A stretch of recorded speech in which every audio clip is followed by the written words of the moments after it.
What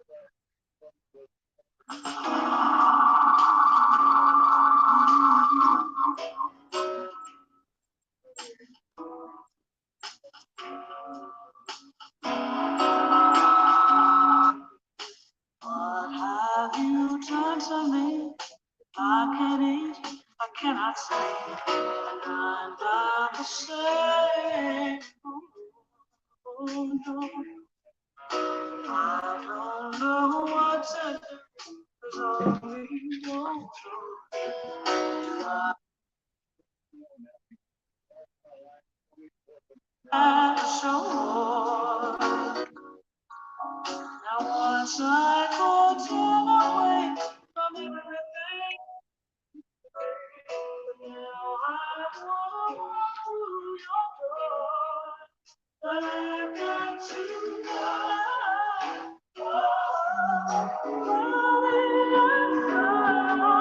You can go down. We are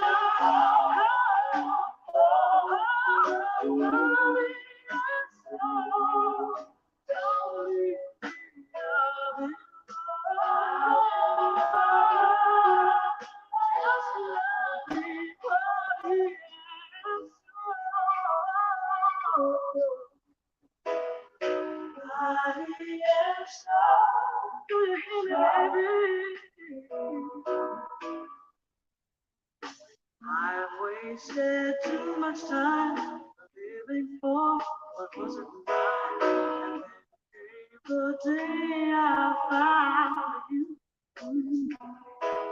and now I want nothing less. I found the love I should bless. I want to make dreams come true. But I got to know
you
so long I feel like time.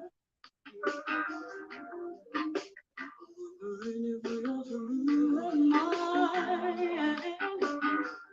It's a real taste falling from my eyes. Cause you deep inside. Love seems to be what I feel the need to hold you in my arms and let go away. Now I may be wrong, my feelings just don't lie. This emptiness down deep inside, that's why.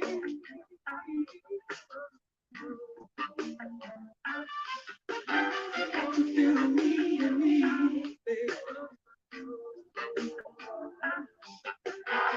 You feel me and me.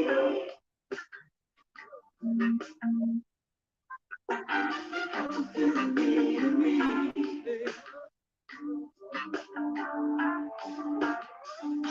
When you're around, you make me feel so good. I'm not worried, I'm far away. Another time, oh, you feel so cold. It makes me feel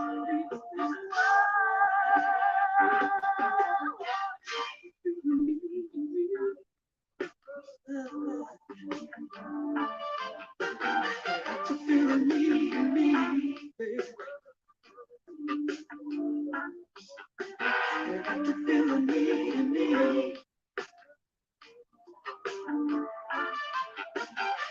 You feel me, baby.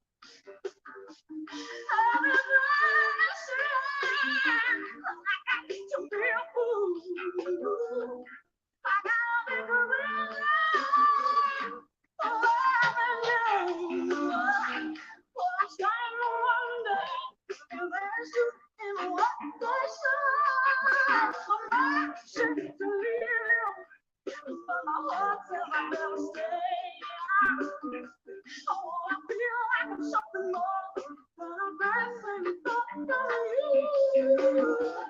I need to know. Don't ever think it's true. I want that sweet, sweet life to fill me up inside. Let our hearts come together for time. How could I say things I don't believe? If I cannot love you, I'll let you know. If I am not right for you, won't you tell me so? Before you break my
is something I can give in exchange for everything you give to me.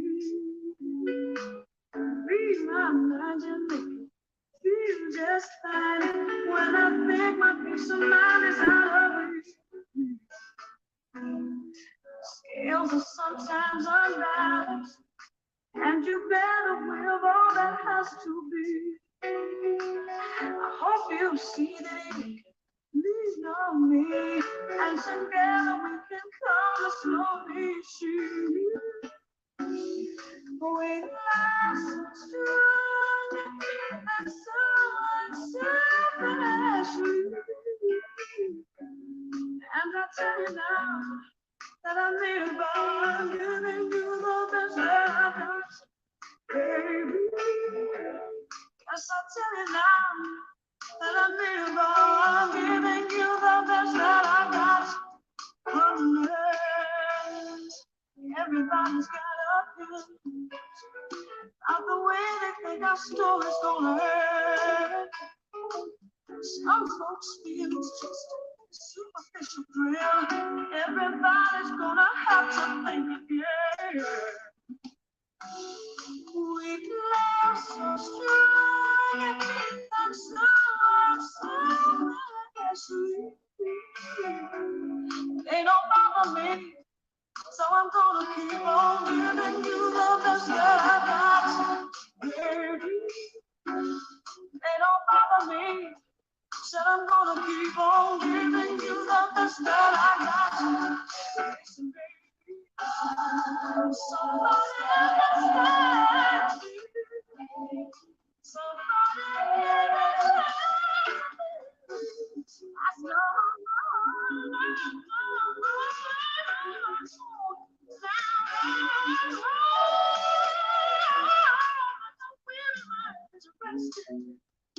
and I feel that my heart is in your eyes. Is your corner, sound of your song, and I think I wanna sing it forever. We love so strong and so special. And I made a vow, so I tell you now, I'm giving you the best that I got. Listen, baby, I bet everything on my wedding ring. Give it to you, baby.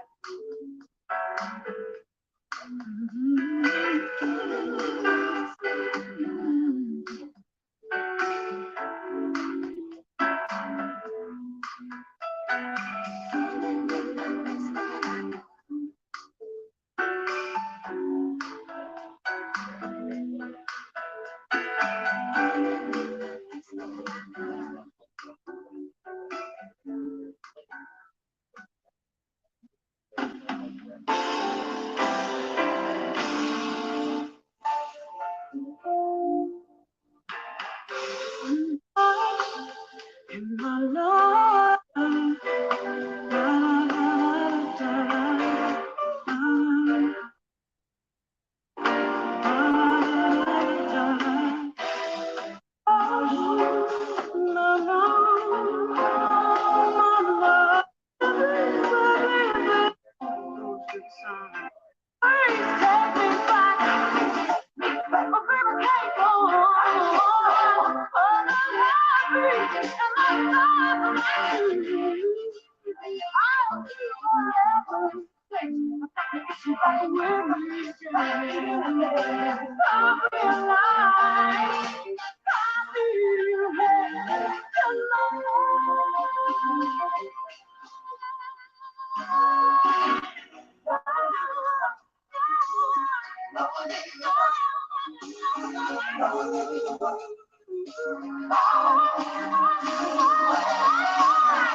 Oh,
when I think I need something new, now I just won't do. Because I think about you, baby, from beginning to end. 365 days of the year, I want to sing all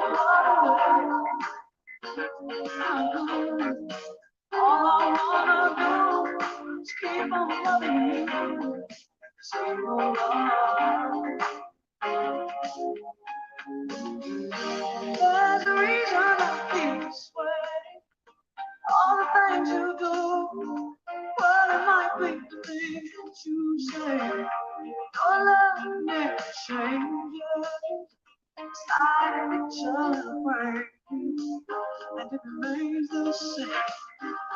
Your undying love for me, oh, it keeps me strong. Keeps me holding on from beginning to end. 365 days of the year, I want to sing all all I wanna do, share my life with you. Just sing all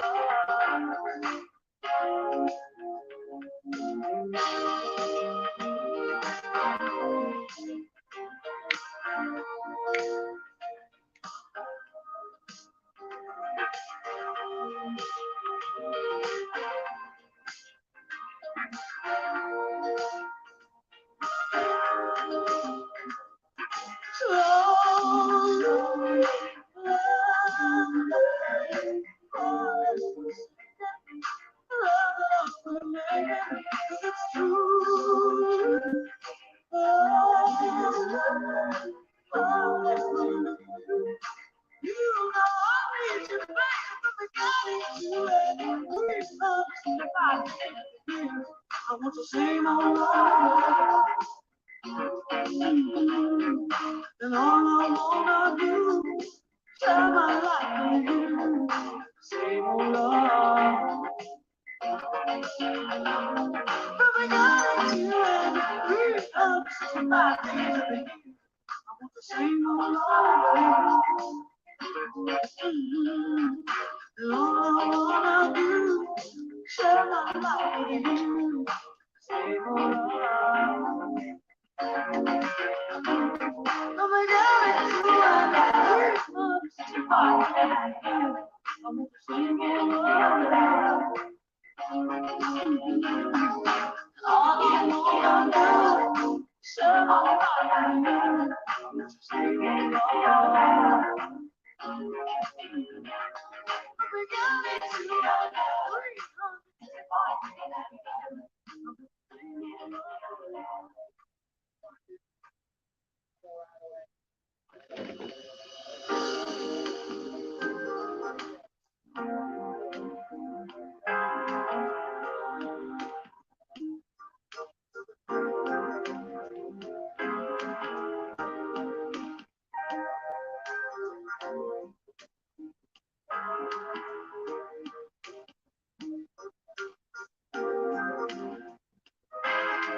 I won't be neglected, I won't be denied, because you love me, because you're all a smile. I think you take for granted, I'll always be here, just because first.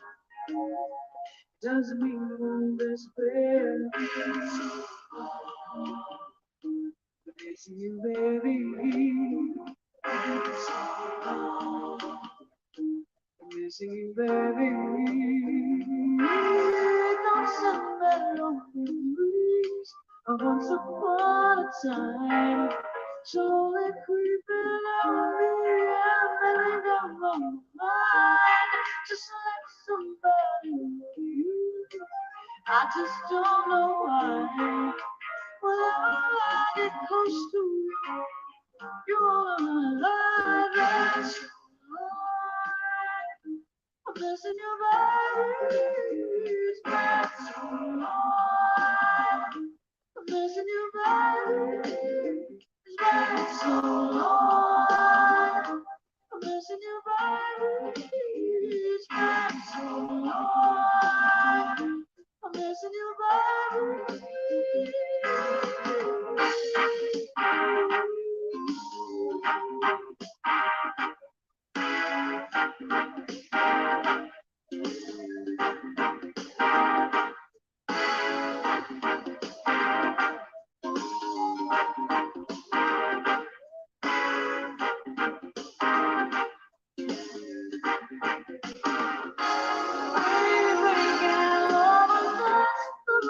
Smooth to your lip, and we say love sweet thoughts every day. But still, in my heart, now it's torn all apart. It's gone away. I can't stay. I got to stay. I wish you could do this away.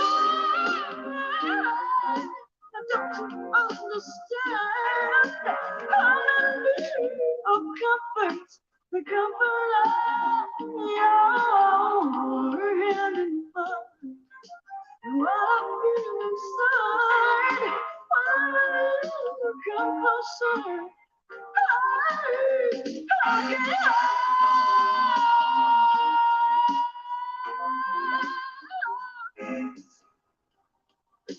Can I?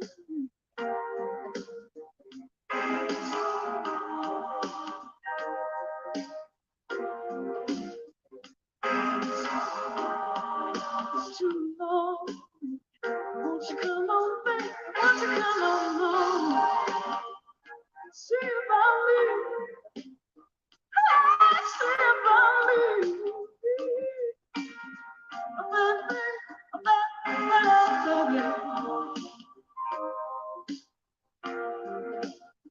Come on, see about me. I keep telling you, I can't do without you. Without you, don't ask me to do whatever I want without you, love. 'Cause I won't do it. You can't make me do it.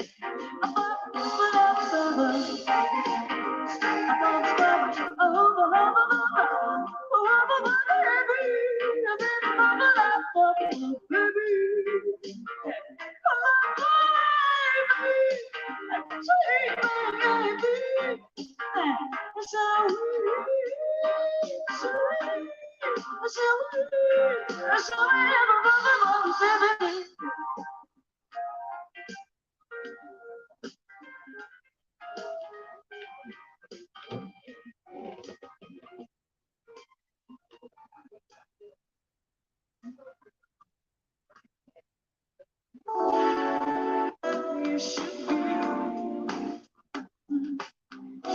I know you about me, baby.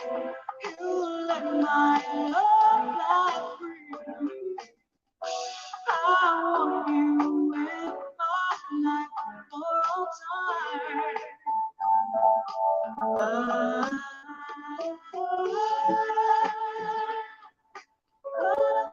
Look at you, love.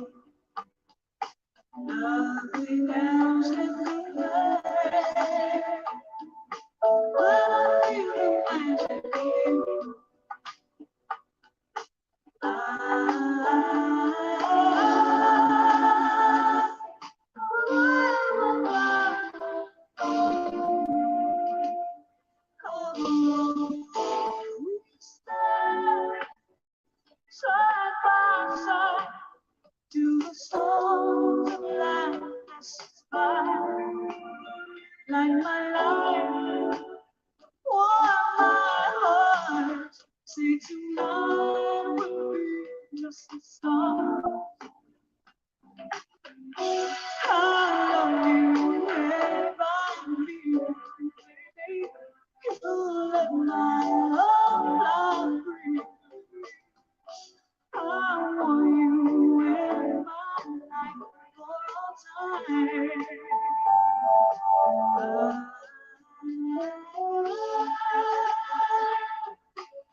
true love. Nothing else can compare. When I feel the magic creep, the feeling's always new. When the rapture creep,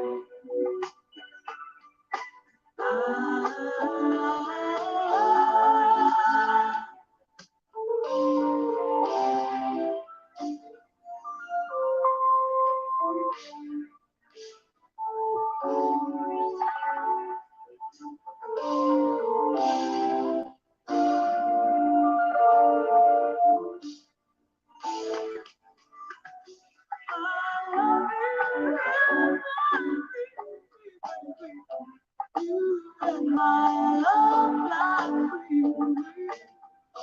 Come on, you will find like full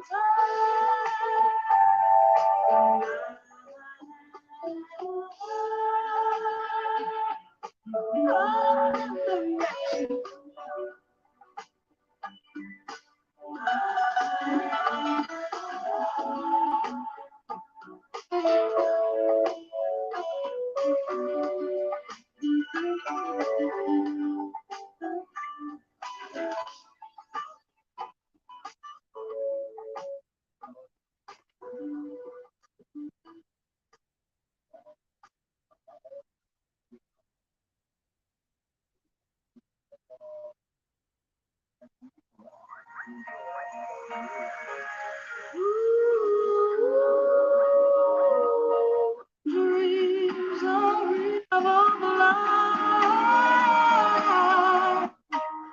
We stumble in the dark. See things clearly with your heart. Your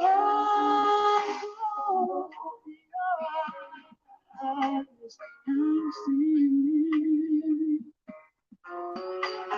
And I know mystery. Your dreams become reality. Have you closed your eyes and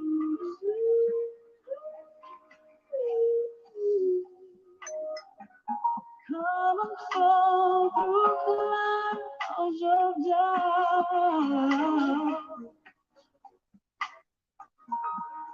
Fall through clouds of fear, clouds of fear.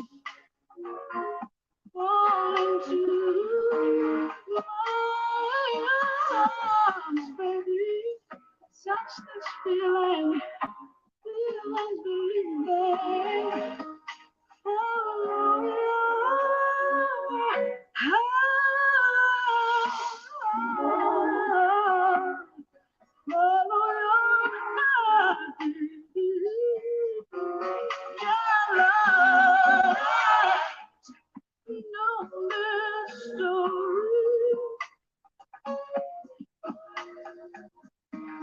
See with your spirit.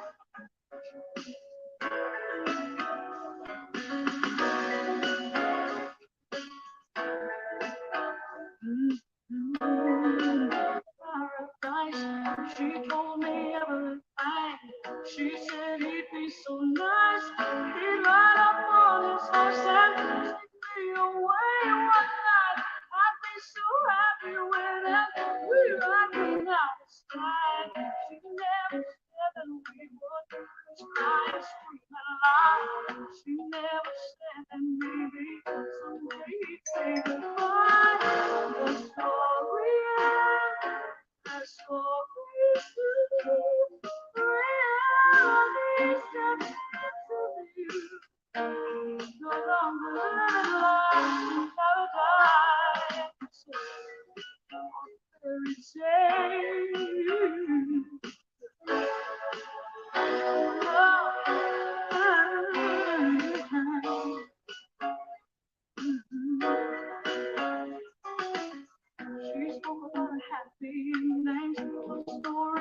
like this.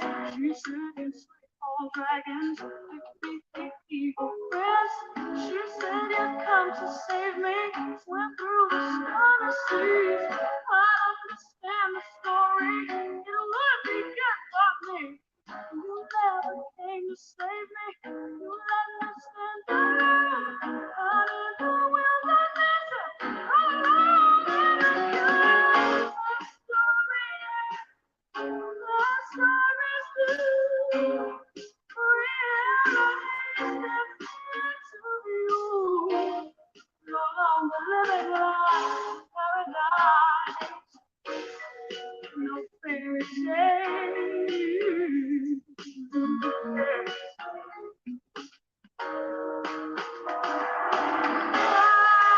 Don't look higher in the sky, baby.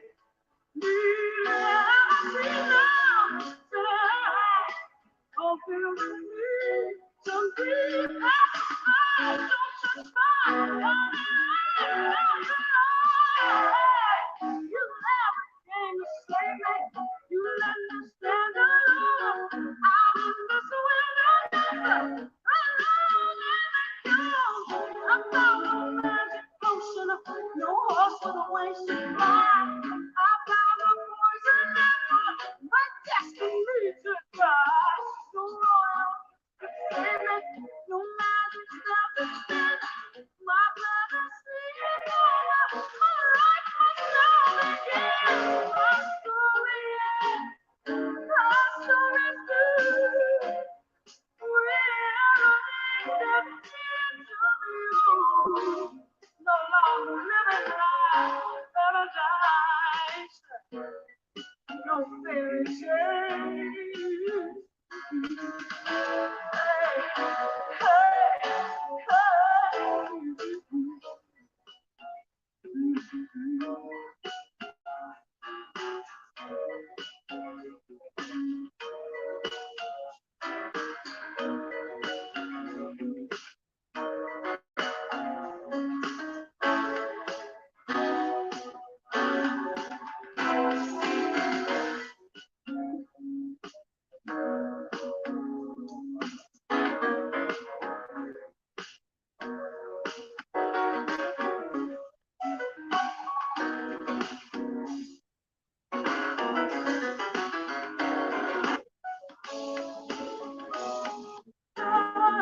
my lifelong day with destiny.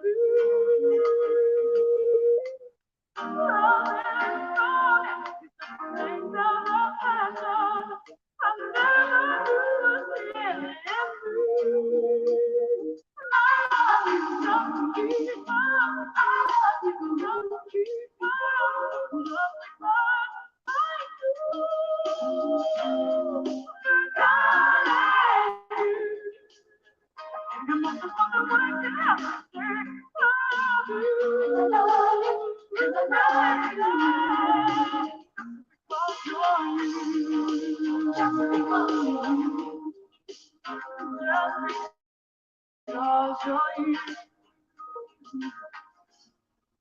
you're in my mind,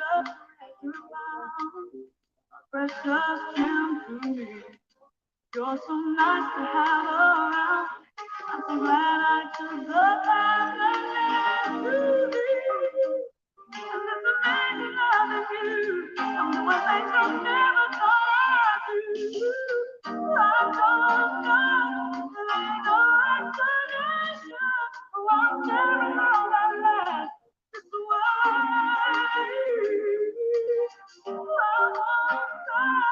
I'm gonna listen. How you feel like it's never easy. I love you just because I love you just because I do.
passion to my heart.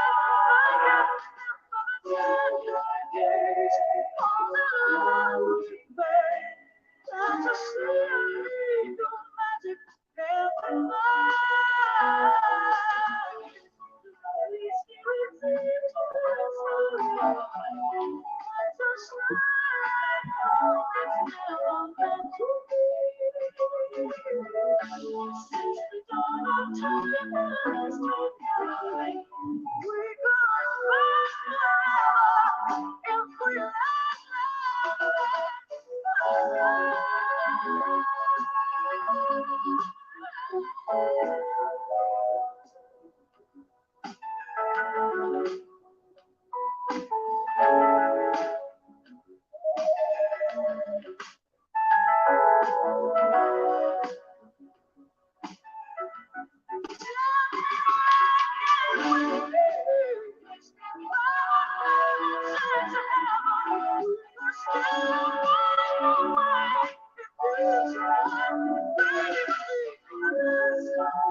Okay, y'all either much I know y'all have been sitting up here enjoying.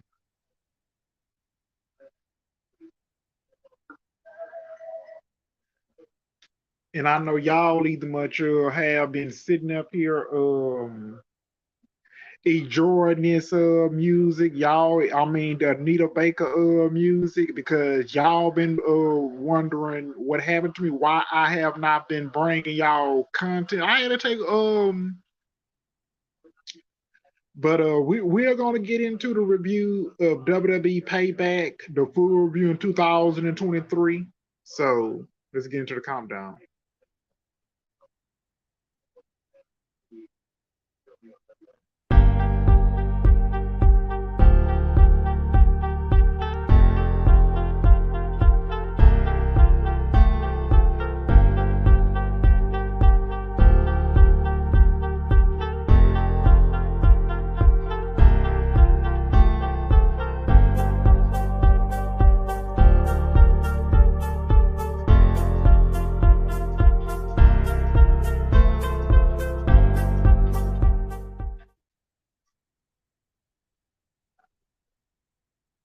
Okay, 102. Okay.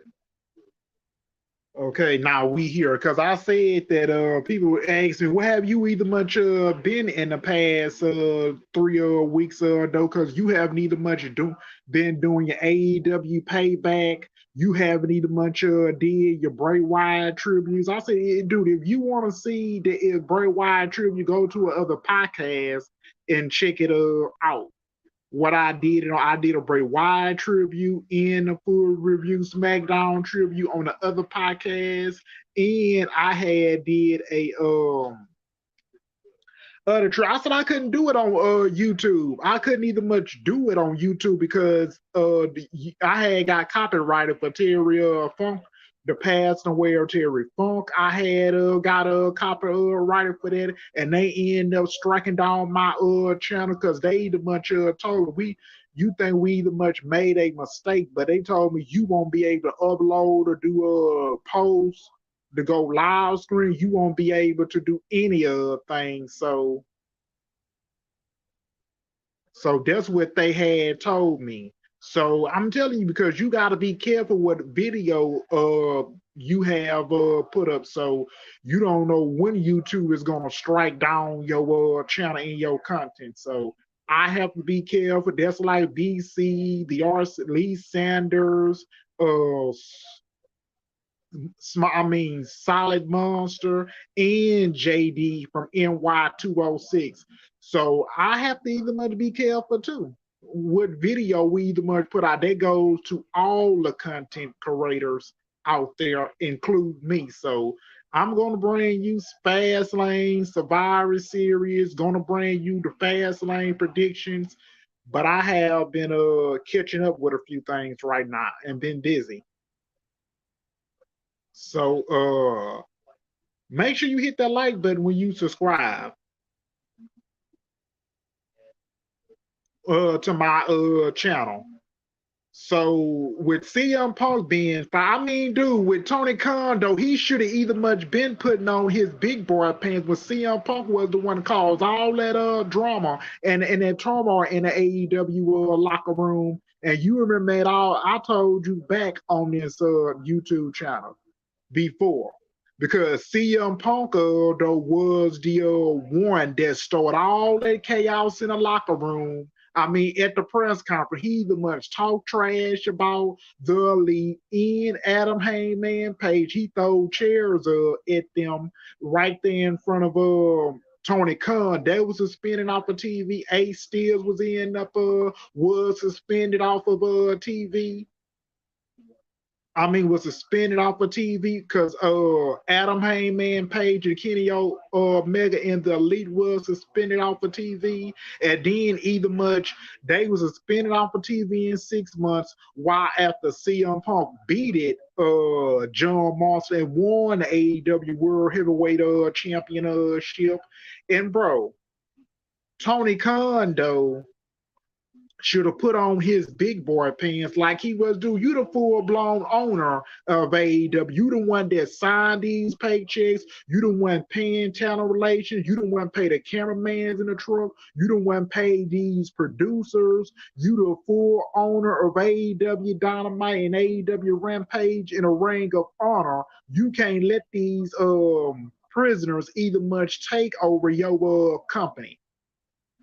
You can't do that because all that crap that CM Punk has done in your company, and I don't care how much money that you either much paying him to either much wrestle on his contract, and then you had CM Punk was after his match with look, CM Punk don't like Adam Heyman Page because CM Punk only cares about himself because he don't like people and other people don't like him.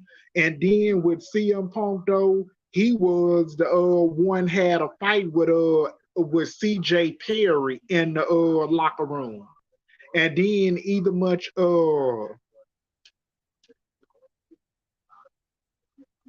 yeah, he had a fight with CJ Perry. CM Punk had a fight.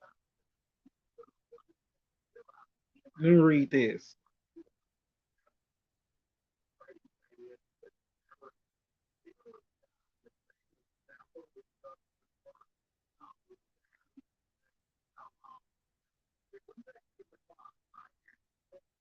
Because I'm reading, dude, Jim. I mean, you got Jim Cornette blasting Tony Khan announcing regarding CM Punk. Cause either much though, dude, I'm not, dude. Fuck Jim Cornette. I'm not listening what the fuck he say. He a hating ass bitch over AEW. Tony Khan said about firing this. Tony Khan said firing CM Punk from AEW. So you had Tony Khan either much I mean, yesterday we had it. So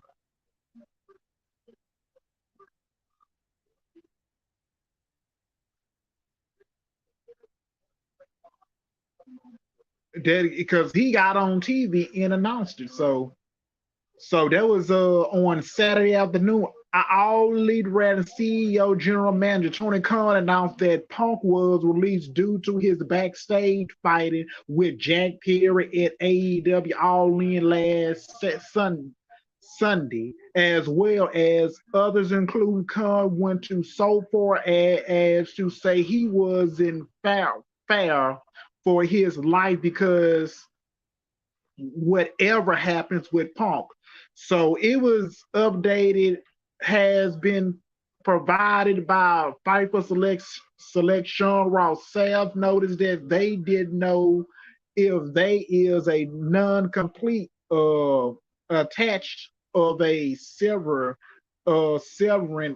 pride and as part of the agreement to fire CM Punk. So it was noticed by Fighter Select that Punk still has a major heat with normal top names in WWE, and Punk was backstage at WWE shows Elite earlier this year, but he was told to leave by the company, perhaps because he was under AEW contract. It's not if known Punk will be interested in going to WWE or if they would want him. So Pfeiffer noted that several people close to Punk didn't know that AEW would fire him on Saturday. An investigation took place during this week, leading to AEW discipline comments meeting to come up with a direction. So when Tony Khan released statements about firing CM Punk, Khan made it clear that it was his decision to fire Punk after talking about it with his comments. So CM Punk expressed unhappiness, nervous times prior to AEW release. So we the much had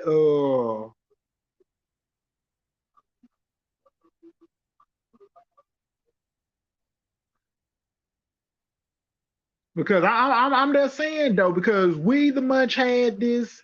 The reason CM Punk got fired is because at AEW All in London last Saturday, Sunday, Punk goes into all tire with Jack Perry. The issue started because Perry made a comment disrupting towards Punk doing the 0 hours match with Hook. When Perry got backstage, Punk was there because his match was next. They lead to the two men's exchanging words in a physical, all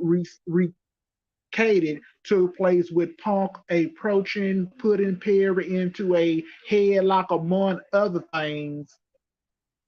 In other reports on what happened at All In from the Wrestling Observer News and letter by Dave Miller, which shared this instance, but information about Punk laughing towards AEW owner, CEO, general manager Tony Khan. So other visions, and this was be a natural sources who was not a wrestler but was there as a witness. It in his vision was that right after Perry come to the back, Perry went nose to nose with him aggressively and asked him if he had to a problem. That person said Punk said he had just looking to get heat a heel. Punk shoved him hard. Punk got in his face and in the vision.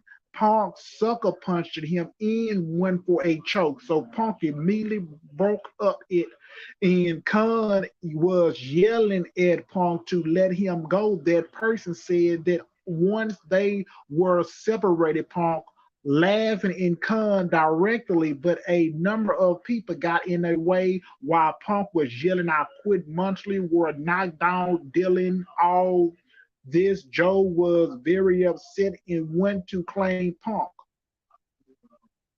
And so there was a approach video footage of everything that happened backstage at All In as well. So AEW likely investigating the status during this week, which lead to come making the directions to fire Punk on a Saturday afternoon.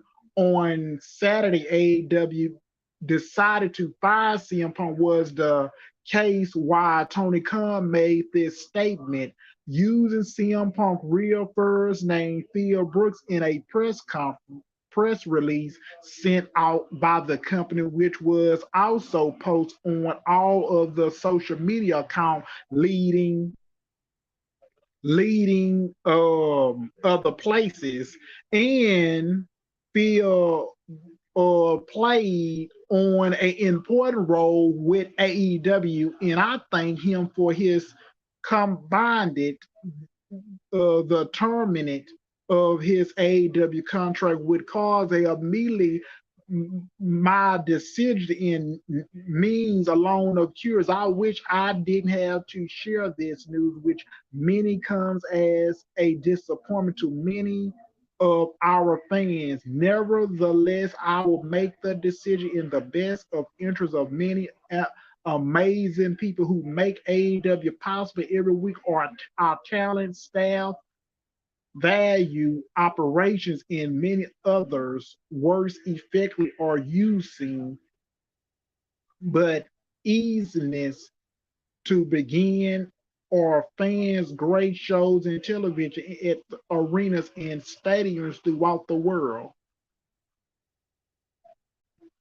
And so Tony Khan spoke that CM Punk being fired and started. So today I had make one of the toughest decisions of my professional career today. I terminated Phil Brooks CM Punk calls. Those things from a backstage indicted at AEW All In last Sunday. This accident was regretting table in endangering people backstage. That includes the prediction staff, the people who help put the show on every week, and curious people who had nothing to do with it. But I've been going to wrestling shows for over 20 years, been produced them on this network for nearly 4 years. Never in all the time have I ever felt until last Sunday.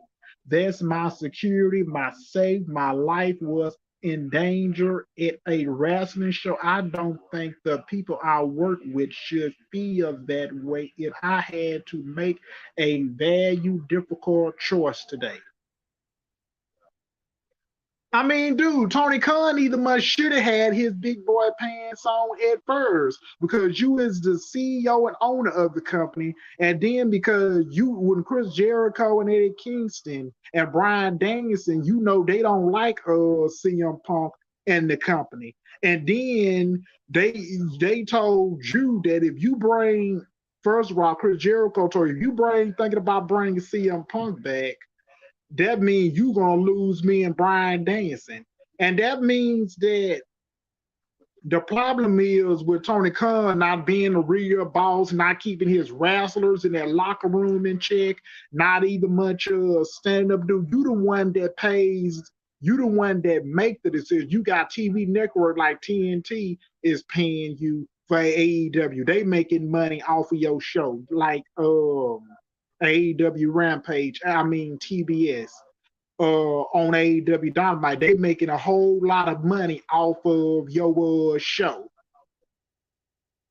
Because you know what I think CM Punk though, with him fired, maybe AEW would be fine. It would be no more chaos backstage in the locker room, not the productions, not the staff members, not the camera members in the production truck. And then you don't have to worry about CM Punk either much. Don't want nobody on AEW Collision telling Christopher Daniels to go home.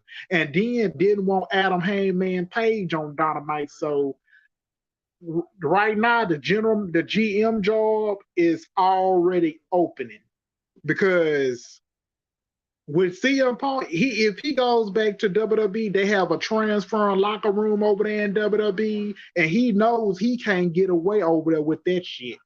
I'm not even much trying to take anybody. I'm not taking up for the elite. I'm not taking up for Ace Steel and Adam Hangman Page. I am not taking up for none of those people in that company.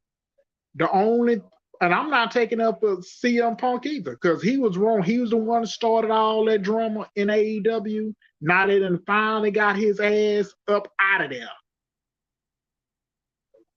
So with Jack Perry, I don't think he's getting fired. He just off of TV for a little while to things start to settle down in AEW. And now when he do come back on TV, that means that he's gonna start right back off where he picked it up at, and he don't have to worry about CM Punk to deal with no more.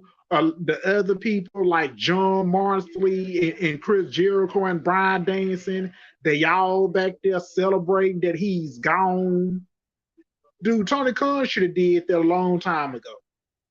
Because you continue to let CM Punk get away with damage in your company, and you just take the bullshit.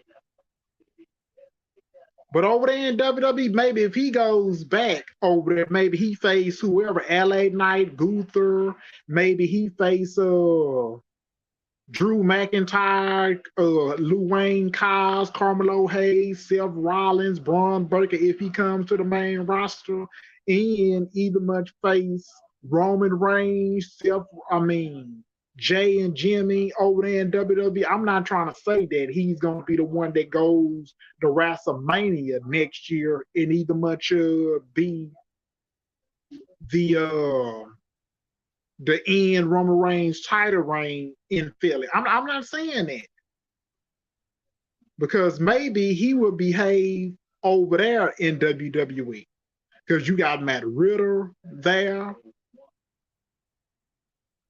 But like Tony Khan just can't control his own company because he just don't have that attitude in him.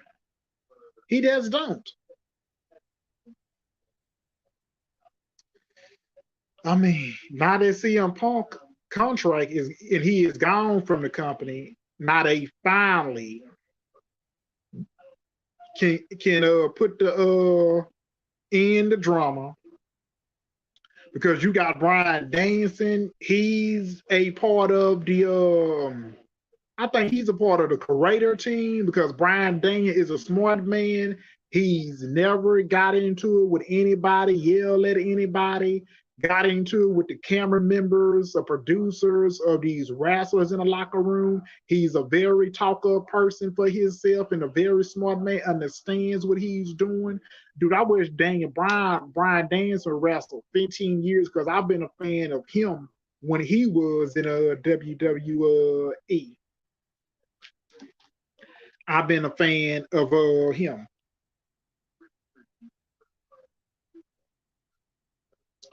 So let's talk about Payback. So I've been talking about this CM Punk news. So let's talk about that.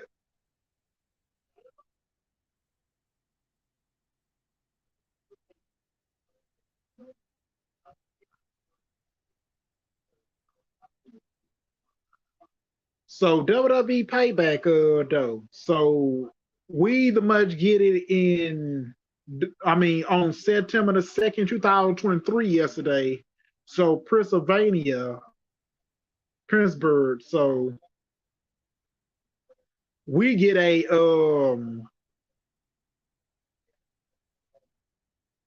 steel cage match with Becky Lynch versus Trish Stratus because that it is was a point of by code that Trish has never been in a cage match. Trish tried to get out of the cage, but Becky stopped her and Lynch sent Trish into the turnbuckle a few times. Lynch hit their three explosive suplex in a row. Trish got some offense with a hair pull takedown. Trish tried to clamp out of the cage, but Lynch knocked her down. Trish come back by sending Lynch into the cage. Trish sent Lynch into the cage a few times. Lynch charged, but Trish charged her with a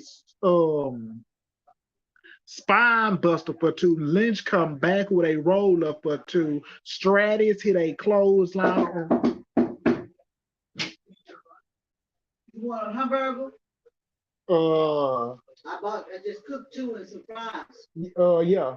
You need to come here so I can make it. I got the meat. Okay, I get through. I come out when I get through. Oh yeah, I got it distracted. Oh yeah. a few times. Lynch hit three displaces suplex in a row. Trish got some offense with a hair pull takedown. Trish tried to climb out of the cage, but Lynch knocked her down. Trish come back by sending Lynch into the cage. Trish sent Lynch into the cage a few times. Lynch charged, but Trish charged her with a spine buster for two. Uh, Lynch a few times. Lynch charged, but Trish changed her with a spine buster for two. Lynch come back with a roll up for two. Stratus hit a clothesline on Lynch for two. So Trish pulled back on Lynch for against the ropes. Lynch got some offense going by sending Trish into the cage a few times. Lynch pick up Trish and to send Trish into the cage a few times. When Trish ducked a clothesline with a maximum like then Lynch come back with a leg drop to the back. Lynch sent Trish into the cage against there, took turns throwing each other into the cage, but then Lynch really took over, sending Trish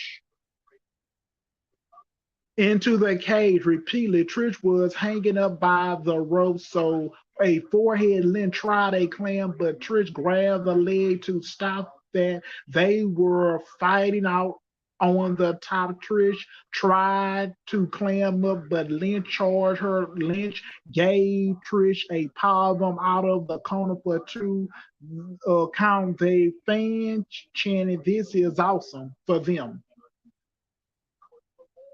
And so Lynch went for a submission, but Trish countered it by shoving Lynch anyway. Trish hit the Wadham Park, the her former Robert Victoria used to use. That was awesome. Lynch come back with a twist of fate that Lita used in her career in the Hardys used for a two count. Lynch went up top. Lynch jumped out. Trish moved. And Lynch was favored her knee as she landed Stratus in a Stratisfaction Bulldog off the middle rope or two. There is Lynch kicking out of a finisher move. Trish tried to climb out of the cage again, but Lynch holds the leg to stop her. Trish hit Lynch with a strike on the top, and then Trish hit a bulldog off the top for two. They climbed to the top of the steel cage, and they were sitting on the top of the cage. Trish sent Lynch back into the ring, but Lynch climbed back up and pulled Trish back up by the hair. Trish had her to the leg change in the top of the cage and was be backwards. Trish freed herself. Then Lynch was standing on the top rope, and Lynch gave Trish a superplex for the top on the cage. That was a great move. That was exit perfect. It was a big landing for both women. Lynch covered West just her left arm across the chest, but Trish got her right arm up.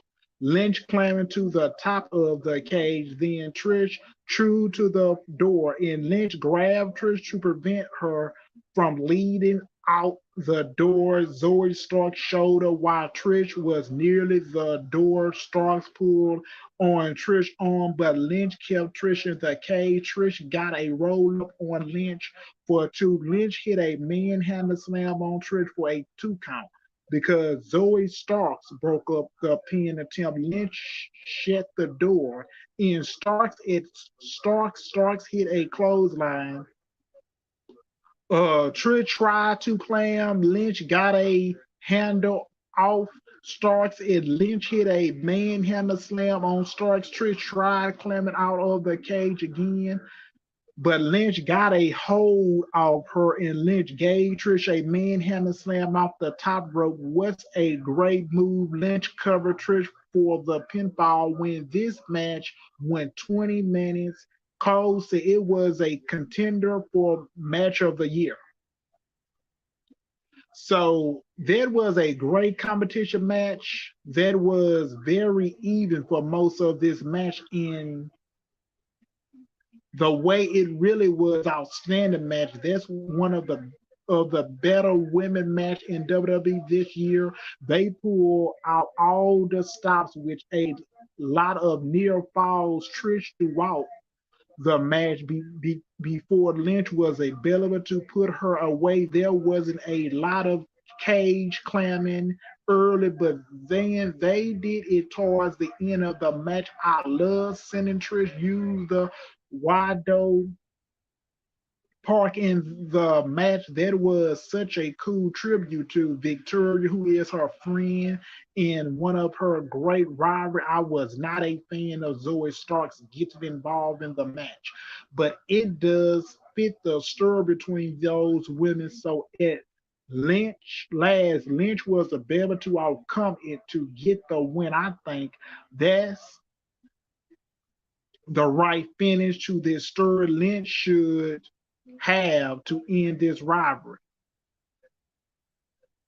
So I mean, Becky's Lynch celebrate the win. Will Stark check on Trish in the ring after Lynch. Her music stops. Stark tried to explain to Trish what happened. So Trish slapped the Starks in the face. Trish told Starks to get out of the cage. So Stark shut the cage door. Starks picked up Trish and hit her with the Z360 knees to knock Trish down. Stark stole her, thanking you, Trish shirt on Trish and Starks left. So a bad night for Trish since she lost the match, along with ending of this partnership with Starks. It was not bad from the performance standing point. Trish was excellent. I thought the Trish Zoe Starks would have last longer, but I guess now Trish will probably be on her own now, and maybe she's going to take a break. I don't know what her plans are. Just hope there's more Trish in the future because she did a awesome in the match. So with Becky Lynch in you see WWE, they is struggling to find something for her to do on Monday Night Raw. They is just struggling to find the WWE. It ain't my fault that the WWE creative team ain't booking this women's division match better because it's rumors that she might be going down there to NXT to challenge Tiffany Stratton for the NXT Championship. So you got Zoe Starks. Dude, Zoe Starks gonna need a new attitude change and a brand new gimmick. With because on the WWE main roster, is she's gonna have that attitude going out challenging these women on WWE TV week after week. So I'm glad this rivalry is ending. I'm glad it's the end because if this match was on WWE SummerSlam, fans would forget about it if this match was on the card. So that match was brutal. So we get a guest, John Cena, so can speak about how great the first Cena said in 20 plus years. He been a lot of things in WWE, but he never been a host. Cena has a job of hosting, and to make tonight special, Cena said he thought he could be the special guest referee for the match between LA Knight and The Miz. So The Miz made an entrance looking angry about what Cena just said. The Miz said that they may call Cena the greatest of all time, but as a host, he sucks. Cena said the Miz had a lot of experience as a host, so he asked for a vice. The Miz told Cena not to make himself a special guest referee of Miz match. Cena asked for more. Advance Miz told Cena to say no to bring a Me Man in a Barbie movie. Cena said he did like Miz, but he did have a lot of respect for him. Cena wanted Miz to give him some advice. Miz told Cena to more involvement in Miz monitoring being into matches at WrestleMania. They both suck anyway. Miz said that he wore an explosive shirt while Cena is nearly 50 years old and still dressed like a toddler. Miz told Cena to take charge, and Cena said, like making himself the special guest referee, but Miz shot out no to that. The fan chanted yes for it. The Miz told the crowd to shut up as usual. Cena was handling a referee shirt, so he said he is the special guest referee. Miz said no, and Cena said yeah. So here comes LA Knight for the biggest pop for LA Knight as usual. So we get the John Cena, the special guest referee, wearing the referee shirt. The fans were chanting LA Knight to start the match. So the Miz tried to lead well to have the match, but Knight stopped him with punches and they went back into the ring. They got into a slugfest. The fans chanted yeah for Knight punch and they hit a back elbow Knight with a superplex. Knight tossed a superplex, but Miz hit a front superplex. Sin Knight crashed into the mat on his tease a suplex, but Miz hit a front suplex. Sending Knight crashed to the mat on his face. Miz hit a double X hand off the top.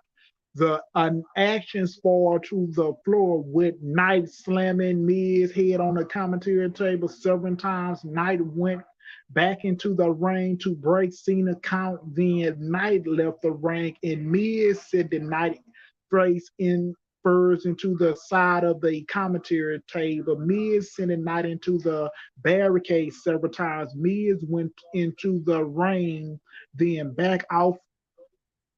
Oh, and me and Knight gave Miz a body drop on the floor.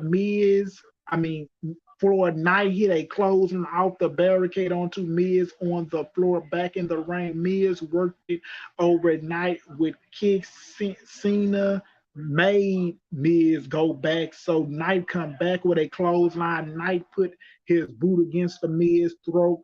So Cena pulled Knight back off a 4 count. Miz got back up a forearm to knock down Knight. Miz tripped up Knight on the turnbuckle as Miz hit a double knees to the chest for 2. Knight spin Miz into the turnbuckle. Miz said under meet Knight on the apron, and Miz tripped it up Knight on the apron. And so the Miz worked it overnight with it kicks to the body. Knight comes back with a belly to back suplex to turn into a spine buster. By the end of it, Knight got some momentum with punches followed by a neck breaker. Knight hit a bulldog off the middle rope along with a running knee kick for 2. Knight with a running knee with Miz was against the turnbuckle. Miz come back with a kick to the knees. Knight did a DDT, another DDT by Miz, got a 2 count. Knight counters a Miz move into a pain attempt for Miz, went for a corner clothesline. Knight avoided and Knight hit a twister DDT for a 2 count. Miz hit a jawbreaker and Miz got a roll up using his head on the ropes, but Cena charges, so Cena stopped it counting. Cena emerged Miz for cheating. Knight and Miz exchanged some moves. They were able to count each other, and Miz hit a skull crusher finale for 1-2. No, Knight got his right shoulder up. Miz taunting Cena by doing his hand. Yes, true. But Knight popped it back up and hit a power slam. Knight hit the elbow drop off the rope. Knight hit a blunt force tournament axe BFT for the pinfall win at 15 minutes. So this match with the Miz and LA Knight, we did not need them to go 15 minutes in this match. So the Miz is very good in the ring. He put out movies. The Miz in such look. LA Knight need a push because if WWE though, I mean it has consequences. I mean, in WWE because these fans gives LA Knight the pops. They either much want to see LA Knight get pushed in the ring. So I'm glad that WWE gave him that win. So it was a pretty good match. This got a plenty of time. Knight winning decided was the right finish. Having Knight kick out of the Skull Crusher finale years ago might have been a big deal, but since Miz lose nearly every match this year, it's fine for a Knight kick out of it. Cena did a nice job as the referee by being authority when needed in their involvement him in this final few minutes as well. I am glad Knight won here. So LA Knight and John Cena were by the interest together. Cena extended his hand for a shake. Knight says Cena almost cost him the match. Cena said you still won clean, but Knight shook Cena hand and Cena raised Knight hand. The fans love that. So it was a sign of respect as well as an endorsement from Cena for LA Knight, the biggest for Knight. I mean, yeah, but LA Knight versus John Cena. You ain't finna come eat? I'm coming in a few minutes.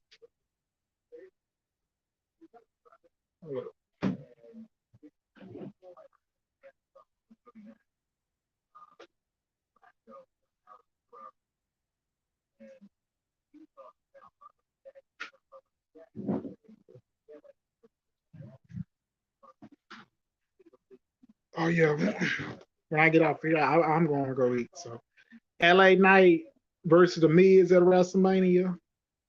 At WrestleMania at in fit. I would like to see the match. If John Cena comes back and he put on clinic, him and LA Knight, and John Cena probably be the one that puts him over in Philly at WrestleMania if we get this match booked it or not. So the United States champion Rey Mysterio versus Austin Theory. So there was a cinnamon toast crunch logo all around the ringside arena. So I guess the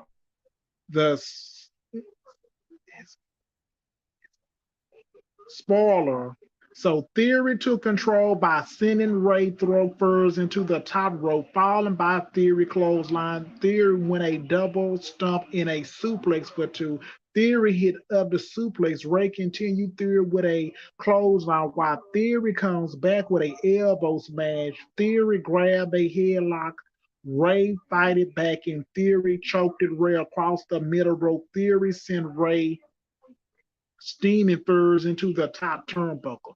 Theory put Ray onto the top rope, landing to Theory pulling on Ray. Mass by elbow out of it. Ray hit a move so off the top onto standing Theory. Ray with a head scissor sending Theory out of the ring. Ray hit a side attack under the bottom rope, leading to a DDT on the floor. Ray jumping off the top with a senton seat swanton on standing Theory for a 2 count. Ray delivered a head scissors again. Then he tripped the Theory into the ropes and Ray wanted a 619 kick, but Theory avoided. Theory charged Ray on his shoulder, leading to Theory hitting a spine out power bomb for two. Theory hit a rollout through drop kick. Ray bounced off the rope and hit a basement drop kick Both guys were down selling. They got back up, exchange strikes, racing in theory into the ropes again. Leading to the 619 kick, Ray went for a splash, but Theory got the knees up. Theory went for the A town down, but Ray was on his shoulders, and Ray rolled through with a credible pin, sitting on top of Theory for the pinfall win at 95 minutes and 45 minutes. So it was a solid match. The crowd really didn't get into this match. Expect for Ray signature move. They counted Bob Ray into the pinfall when sitting on top of Theory was a creative move by Ray as usual. It wasn't an impactful of any ending as it could have been. It is Ray won with a finisher. It feels like more of a TV match. I mean, with that match with Ray, I mean, it was the right move keeping the United States title on Ray, but I did not want to see WWE. They did not need to put the title back on Austin Theory. It would have been a fucking disaster if they would have went back and did that.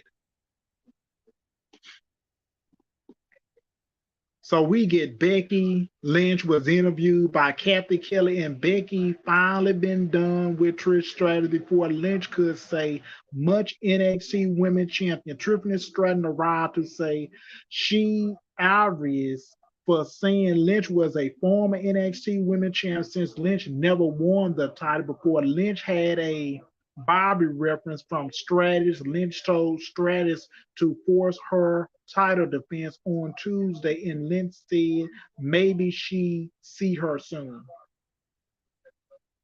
I mean, if we get Becky beat Tiffany Stratton and take the NXT Women's Championship off of her, and they put it on Lynch, then after that, Lynch would be beating people like Lash Legend down there and Cora Drake, Roxy Perez, and I mean Lash Legend down there in NXT, whoever they got, but you know Tiffany Stratton gonna win the belt right back off of Becky Lynch. So if they can do that storyline, so we get a match, a street fight for the United States undisputed WWE Tag Team Champion Kevin Owens and Sami Zayn versus the Judge with a Finn Balor and Damian Priest. So I mean, it was a street fight with no rules match like this expected. You have to win by a pinfall or a submission in the ring. They don't have to make tags. So Owens and Priest was balling up outside with Zayn was fighting with Balor around ringside. Zayn sent Balor into the barricade. Zayn tossed some chairs into the ring. Balor nearly Zayn with a kendo stick to the head. Balor threw down a terrible tarts and stumped on it. So the fans booted Owens. Owens nearly Balor down with a clothesline with the where on the floor. Priest got back into it with a form into KO back. Zayn ran the ropes leading to a smooth soft dive on the top onto Balor and Priest on the floor. Zayn and Owens smashed their opportunity with trash cans. Owens took off the shirt to reveal he was wearing a Terry Funk tank top. Owens and Zayn took turns using kendo sticks to hit Balor with a trash can on his hand. The fans wanted a table, so Owens and Zayn set up a table besides the ring. Priest got some offense going with Priest. Hold up.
Yeah, I called your show before. Yeah, yeah, I just thought the solid state.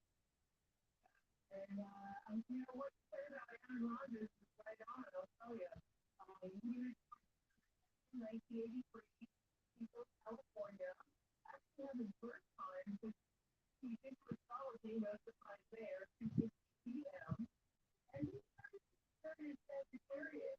So if you ever have like bad guys like Tim Patton, he just wanted, a change, and he started like crazy, which is just happened around the age of 30. And when we have that, we're like, we're going to grow, do something different, have a new lifestyle. So that's where he is. And again, Sagittarius is very conservative, very experimental. He did the ayahuasca journey, he kind of found himself in the darkness, which he's very open-minded and very, what's the word? Very freedom-loving and adventurous. And he has that personality, so he just really wanted to keep with that energy. And he knows really well who he was. Great. I really work home in New Jersey, and broadcast wise, he has Taurus rising. Jupiter is in Taurus this year, once every 12 years. Jupiter is like the stars of the zodiac, makes things bigger, more and better. So it's a high energy cycle of abundance.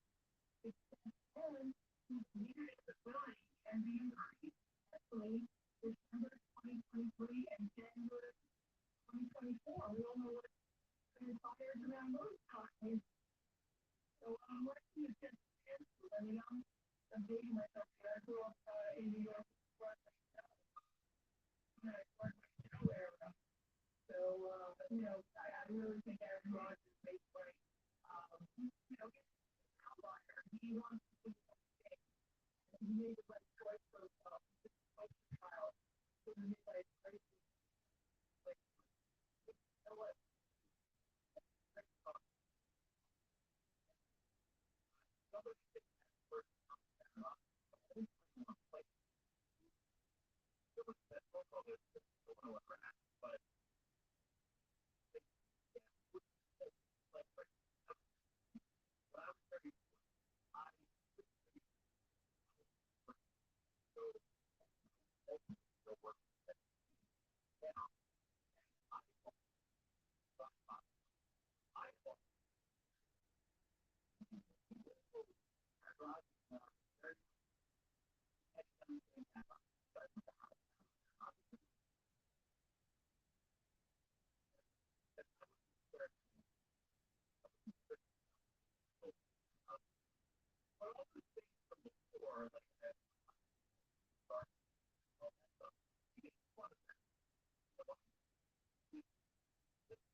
Somewhere you go,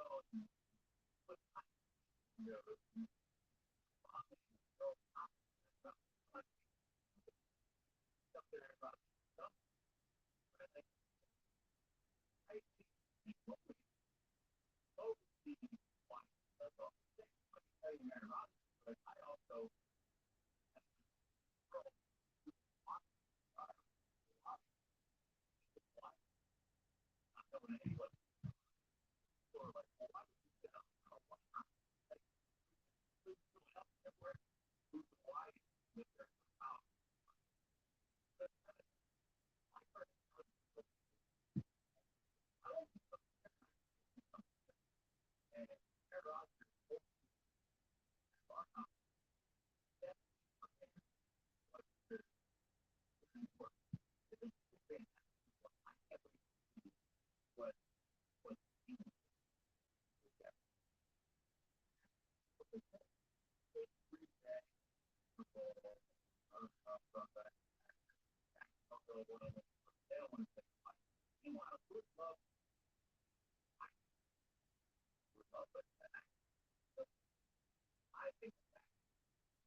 Okay, I'm back. I'm back, so I was just eating, so I ain't mean to hold y'all up long. So I ain't mean it. So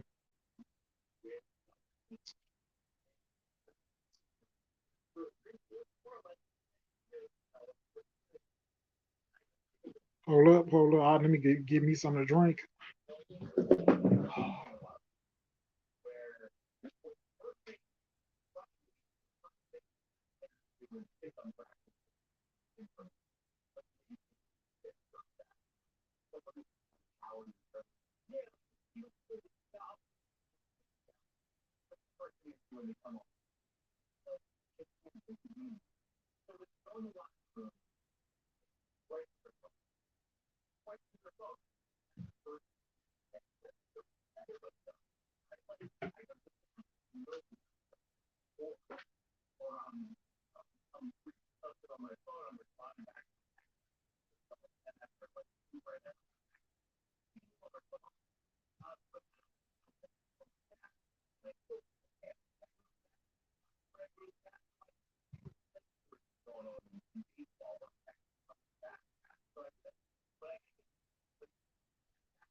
Okay, I'm back. I'm back. So got distracted. So because I either much had mama calling me, had to go eat two. I mean hamburgers and fries. So let's get back finishing what we was doing. So I already done talked about Becky Lynch in the cage match. We done talked about Becky Lynch interview. We done talked about Austin Theory. I mean Rey Mysterio United States Championship match. We done talked about that.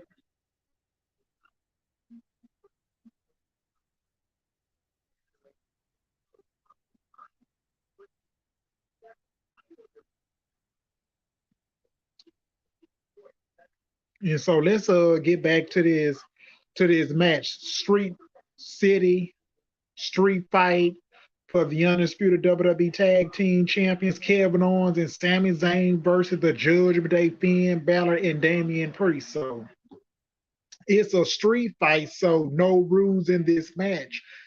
In a match like a expect you had to win by a pinfall or submission in the ring, they didn't have to make a tag. So Owens and Priest won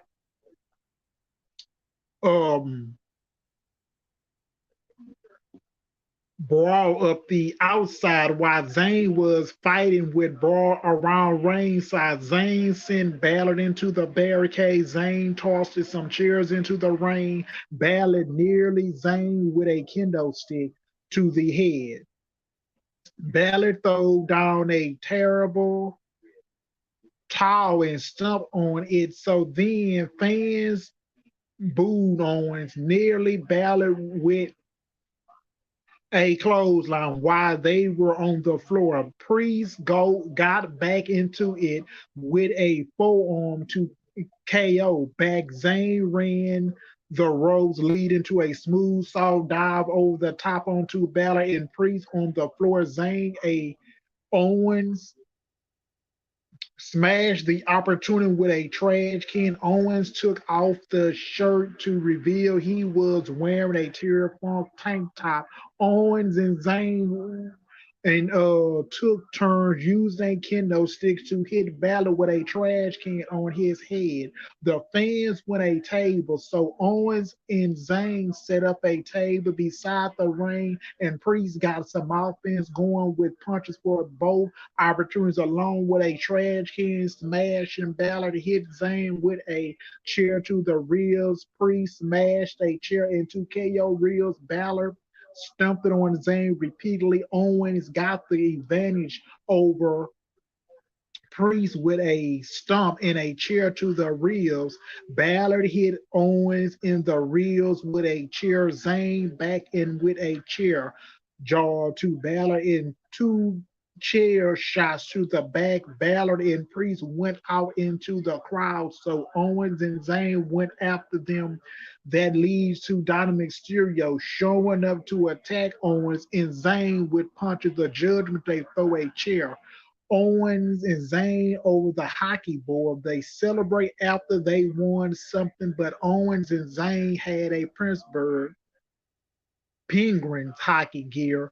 Owens was bleeding by the head. Owens was wearing a Mario Lunex jersey, and Zayn was wearing a Sidney Cosby jersey. They had a hockey stick with them too. They fans loved it, and Owens and Zayn dropped their gloves so that they could punch Dominic repeatedly, which leads to Dominic going to the back. I don't know when Owens got cut, but he was bleeding a lot.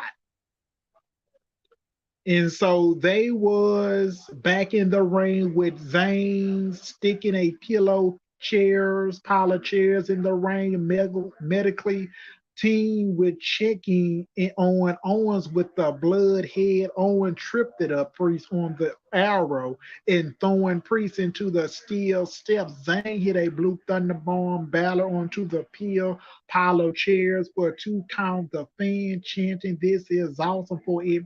Priest was back in with a hockey. He used to attack his opportunity. Priest picked it up, Zayn, and slamming him back in first on to the first four chairs that were open up in the ring. Priest covered for two, with Owens making the save. Balor hit a drop kick to Owens to knock him into the commentary table. Priest nearly Owens with a trash can to the head.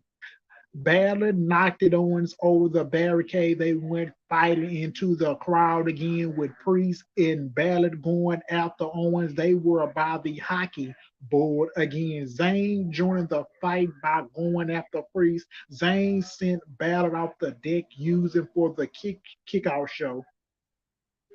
Zayn jumped it off the desk with a smooth saw dive onto both Owens. Dominic was back with punches and kicks on Zayn. Owens sent Dominic into a steel grid by the crowd. Owens set up Dominic on a table. Owens climbing up the rail on the stairwell. Owens hit a swan bomb onto Dominic through the table. The fan chanted holy shit for that great move by Owens there. And so it was back to the ring with Zayn hitting a explosive suplex on Balor. Zayn charged at Balor, but Priest throws a trash can at Zayn, which leads to Balor getting a 2 count.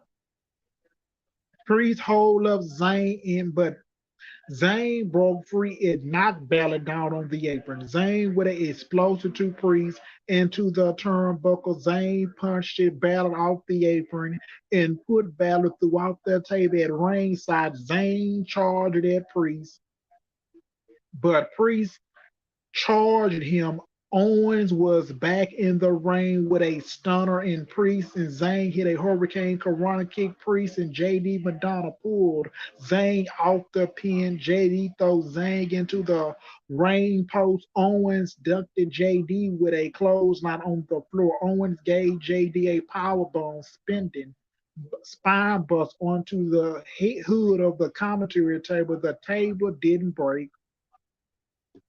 That looked it barely. Rhea Ripley ran down to the ringside and gloved Owens and speared through the tape barricade. Zayn chewed back into the ring, leading to Balor, hitting a signal blade and he a drop kick into the crowd. Balor went up top. Balor jumped off with a hurricane grace, but Zayn avoided Zayn with an explosive suplex in the corner. Zayn hit a hurricane kick on Balor for the 2 count because Dominic hit Zayn with the money in the bank briefcase to the head. Balor rolled over to cover Zayn with his right arm across the chest for the pinfall win. New champion. It went 20 and 45 minutes.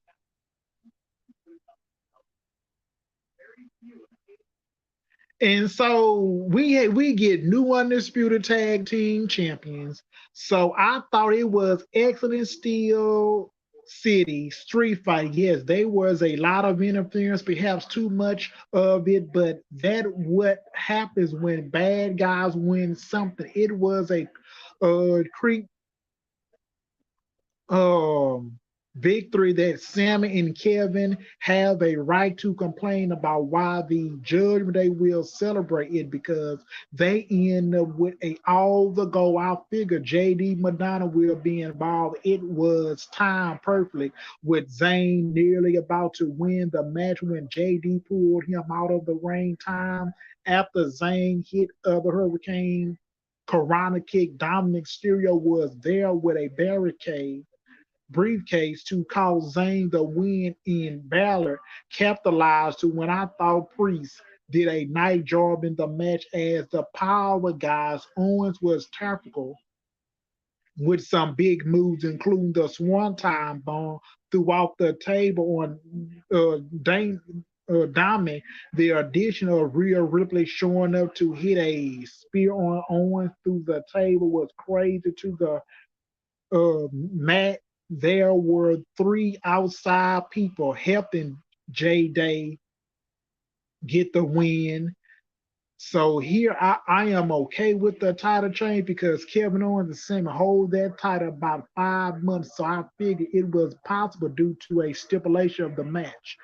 So we get the Judgment Day, Finn Balor, Damian Priest, along with Rhea Ripley and Dominic Mysterio celebrate with all the champions. That's a lot of titles. So I mean, dude, it was just too much. It was just too much Judgment Day involved in this match because they was Kevin Owens and Sami Zayn, they was outnumbered the foe. Ever since they won those tag team championships against Jimmy and Jay at WrestleMania, the biggest main event at WrestleMania, and WWE did not have no plans with them for that WWE Tag Team Championships, and they title has reign been offered, and then they can't even much even odds up. Maybe if you bring back Johnny Gargano and Tommaso Ciampa to get them two back on TV, that even the odds up. Then you can add Liv Morgan to that stable if we get NXT War Games. But I was not expecting a title change from the Judgment Day. So that match pissed me off when WWE. It ain't my fault that WWE creator don't know how to book the tag team division, and we get a match with either much with the Judgment Day week after week. Now they on Monday Night Raw, they on Friday Night SmackDown back to back. It's just the same old BS crap because these people in the Vince McMahon administration, they don't know no better at all. So I'm moving on. So we get Garrison Wallow effect with Cody Rhodes. So the reign was still up for Garrison Wallow talk show with the fake trees with big desks and chairs. Wallow exuded the city of Princeburg, and he bought out Cody Rhodes. Cody Rhodes made his entry to a big pop. Cody was in a suit as usual. Excuse me. It doesn't take look like he's be a part of the empowerment match. The fans popped it hanging from the wall of part of the song as usual. So Cody Rhodes was about to do this question bit, but Wallow in the rep is saying that nobody cares what Princeburg wants to talk about. Wallow said he wants to hear about Cody big announcement. Wallow spoke about Cody having so many ups and so many downs this year. Wallow thinks tonight can be the big beginning of something hanging for Cody when Cody got a chance to speak her reference past talk show in WWE. Cody wondered if they would get in a fight and Cody would drop him with a crossroads. Wallow said that he isn't going to fight in front of this beautiful tree. Dude, who gives a fuck about Garrison Wallow Tree? Because ever since he been in the WWE, he has been a loser. Okay, because I wasn't a fan of your ass in NXT. I'm not a fan of with you on a WWE main roster. So we get Cody said he asked to be on the show while thanking Wallow for the real. Cody said he want to give Wallow a big scoop. Cody asked Wallow if he watching Raw, NXT, or SmackDown. Cody speaks about how SmackDown is in agreeing. Cody said that he saw a wrong that needs to be right. Cody said he crashed in the chip and he hopes this title not a mistake, but he welcomed to us the newest member of Monday Night Raw roster is Jay Uso. So the fans popped it for Jay Uso making his entrance. Jay has a new theme song just like his brother Jimmy got on SmackDown. Jay noticed that Cody and points at him as a sign of respect. Garrison Wallow said that Jay was going for like 2 weeks, gone for 2 weeks.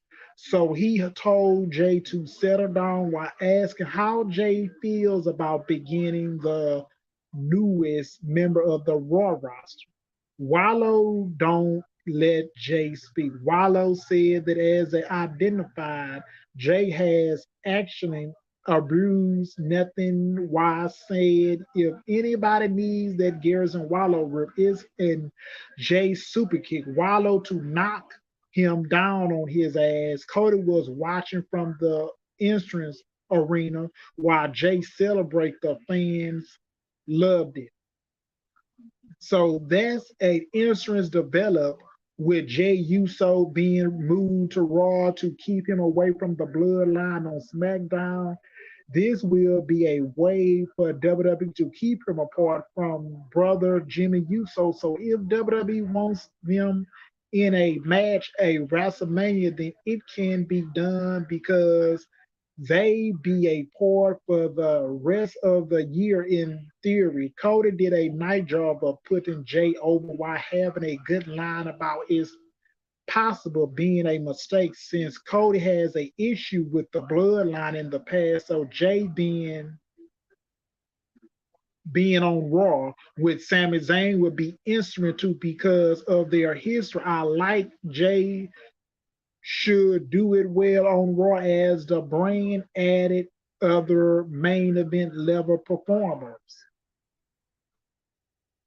I mean, yes, because if Jay is going to end up in getting involved, though, I really think that Jay is going to allow himself with Cody Rhodes so he can end up getting to a Roman Reigns again. Because right now they said in Jay, if Jay is going to get involved with Kevin Owens and Sami Zayn, to get all into feud with the Judgment Day. Now, I think Jay is going to be doing his own thing. That's what he's going to be doing. So, any way that this Garrison Waller show was a waste of time. I don't like Garrison Wallow. You know I don't. Because his gimmick is trash, his talk segment is trash, so that's a BKM thing.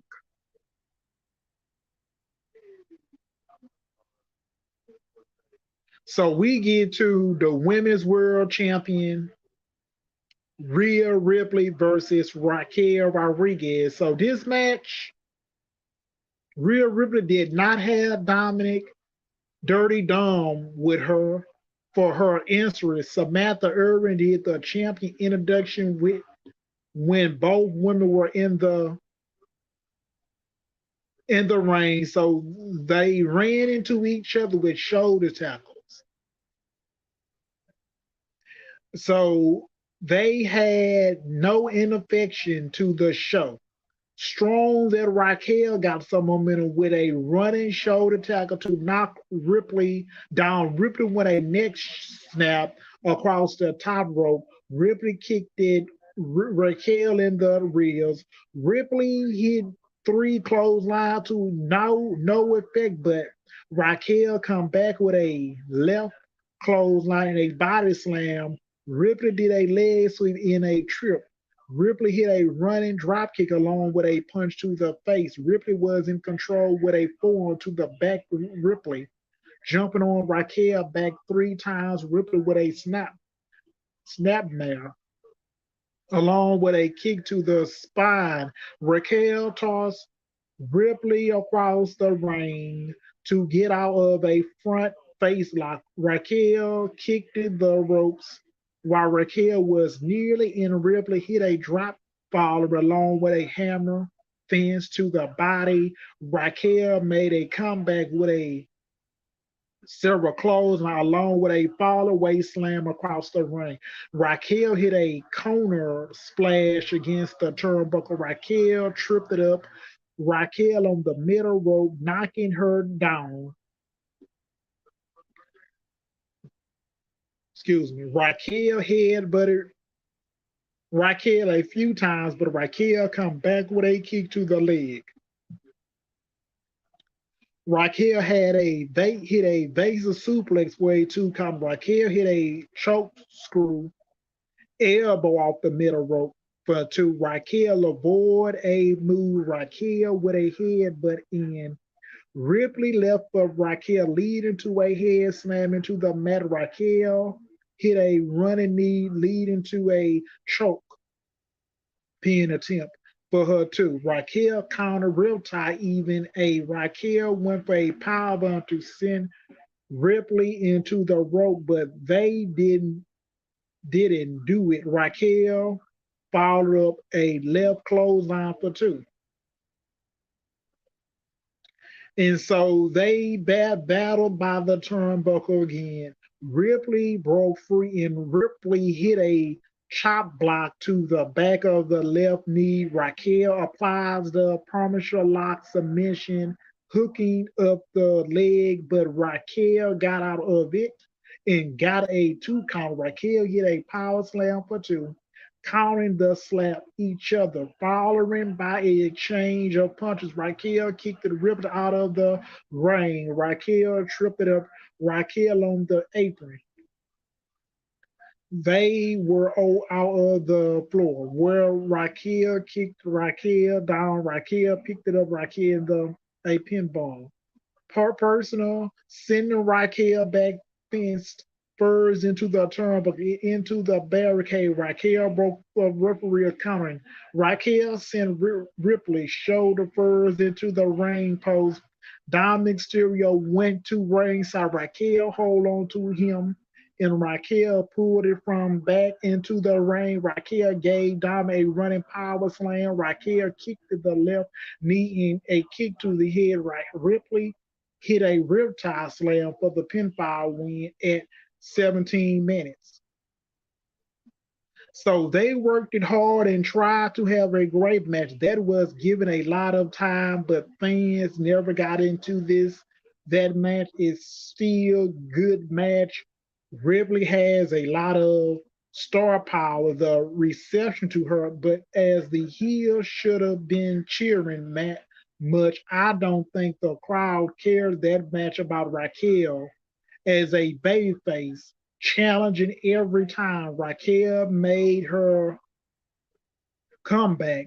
The fans really didn't get behind her. It's a bit of issue with Raquel because she doesn't have a strong person. I think as a performer, she has improved a lot in the last few years. Anyway, I don't see Ripley losing that title until she gets the Becky Lynch feud that might be at WrestleMania. So it should be a Lynch title reign for Ripley.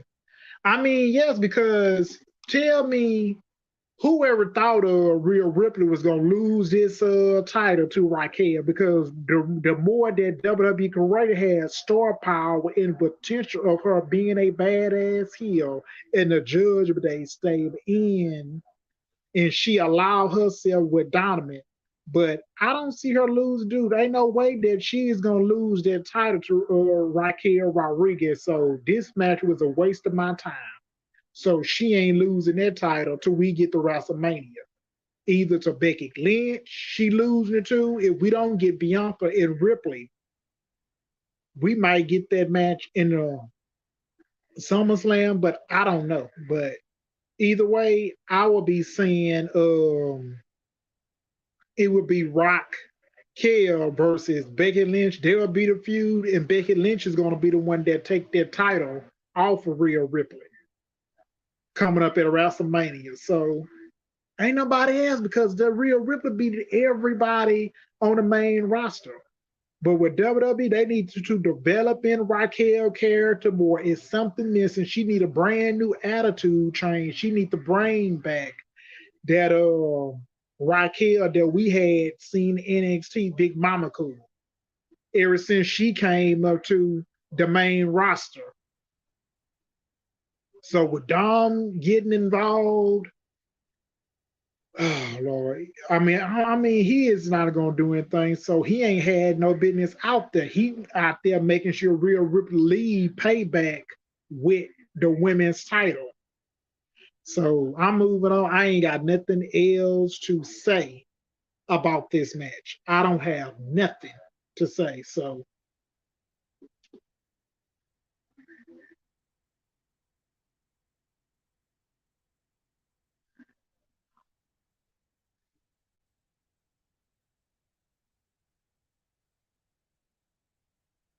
and so we either must get John Cena backstage in an interview wearing a jacket, a pink Broten Cena kneeling down to look short. Finn Balor and Damian Priest talked about winning the WWE Tag Team titles. They didn't say much about others than the Judgment Day on top, and they went to go celebrate. Dude, good for them. I don't care. Let them. Good for them.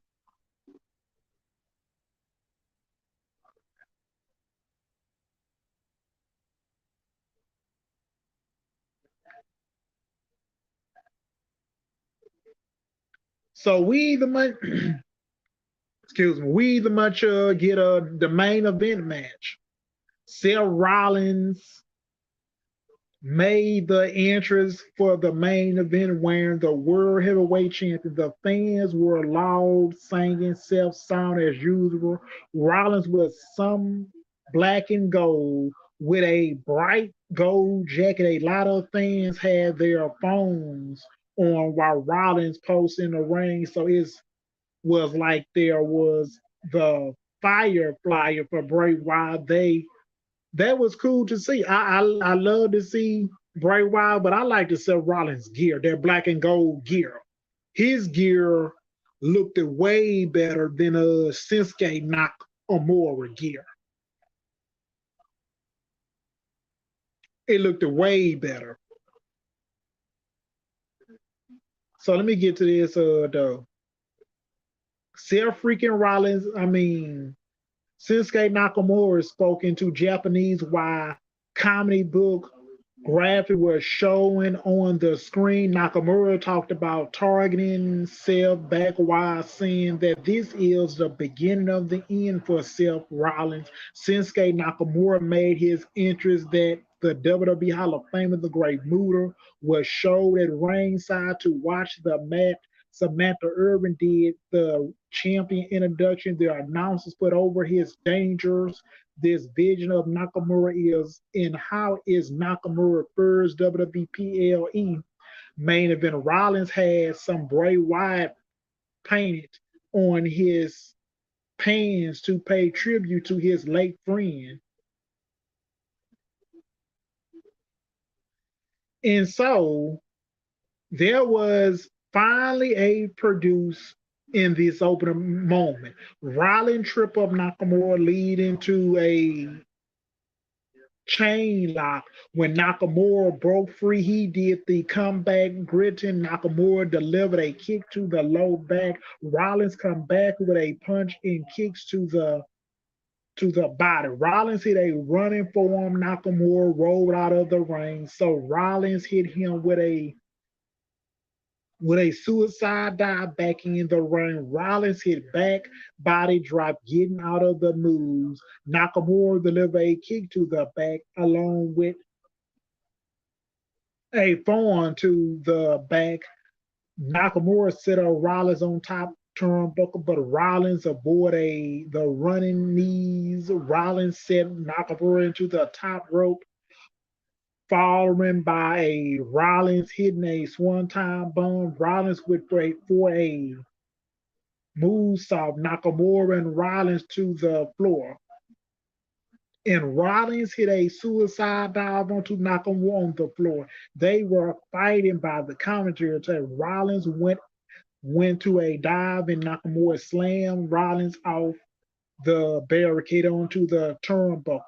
Nakamura sent Rollins back first into the barricade, back in the ring. Nakamura hit the running knee to the ribs and running to back lower the back for two. Nakamura applies a chin lock while sitting on the lower back. Rollins with a backbreaker onto the knee. Rollins hit a running knee left and a knee to the back. Nakamura went for a kick. Rollins charged it, and Nakamura hit a spinning kick to the head. Nakamura went for a half crab submission, but Rollins twists his way out of it. Nakamura was set on the turnbuckle, and Rollins met him with a chop. Rollins hit a hurricane Corona when Nakamura was on the middle rope.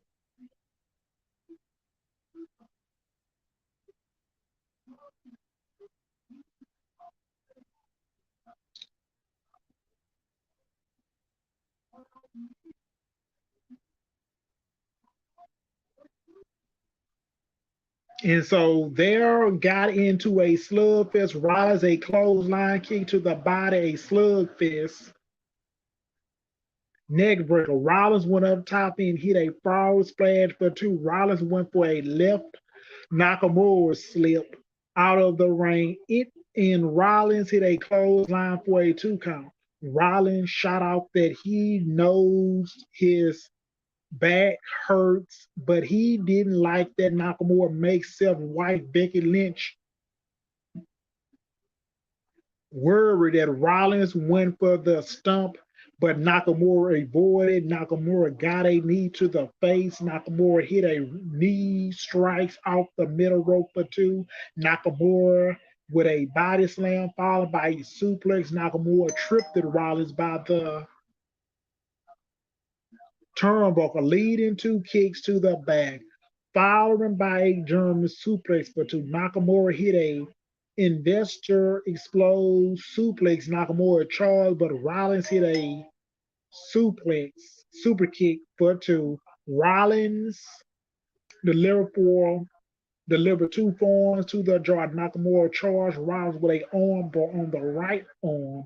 Nakamura managed to turn it into a trigger choke submission on the mat. Rollins powered out of it into a sit-out powerbomb for two. They exchanged form to the head. Rollins hit a spinning forearm, but Nakamura come back with a spinning kick to the head. Rollins hit a jumping scissors kick to the head, and both guys were down. It was about 20 minutes into the match. Rollins did a slow climb to the top rope, but Nakamura was there to trip him up on the turnbuckle. Nakamura gave Rollins a flipping slam off the turnbuckle, called a landslide for two. Nakamura hit a running knee to the back of Seth's head. Nakamura went Rollins to get back up, but Rollins collapsed to the mat. Rollins with a panda strike to the face. Nakamura delivered a strike to the body. Rollins landed on his feet. After a suplex attempt, Rollins hit a pedigree. Rollins was too slow to make a cover because Rollins was uh, still in a back injury. Nakamura was back up a jumping kick to the head. Nakamura went for a cover. Rollins slipping out of it, and Rollins hit the stump for 1, 2, and 3. Rollins gets the win at 26 minutes. Rollins covered Nakamura with his two arm across the chest. So this match was pretty good for a main event, but I wouldn't call it a epic match of anything like that. It was a long match that's probably dragging on a bit too much because I don't think they need a 25 minutes for a match like this. The stories about Nakamura attacking the back throughout the match, Rollins fighting back from it, and eventually Rollins found a way to get the win. I don't think many people thought throughout the Nakamura was going to win, so that hurt the match a big term of trying to prove it, some doubt about who might get the victory. I liked it. I mean, yeah, because with Shinsuke Nakamura, ever since he been on the WWE main roster, WWE hasn't even much done. Vince did nothing with him. And if that were Triple H, though, he either much would have took his time letting Shinsuke Nakamura get built up on TV as a heel and end up having him go out there and challenge Seth Rollins for the title, have him lose. So this pay-per-view was good, but WWE, they don't do no building up coming out of Payback. So let's get into the comments.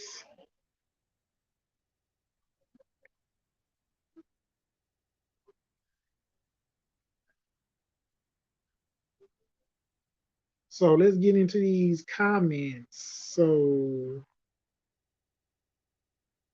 new tag team champ Judgment Day, thanks to Dirty Dog. I mean, yeah, they always get interference from him, and he ejected himself into that match.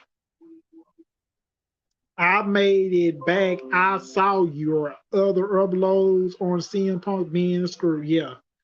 I mean, WWE don't expect him to be back, so you already know you got Aaron Hawani is the owner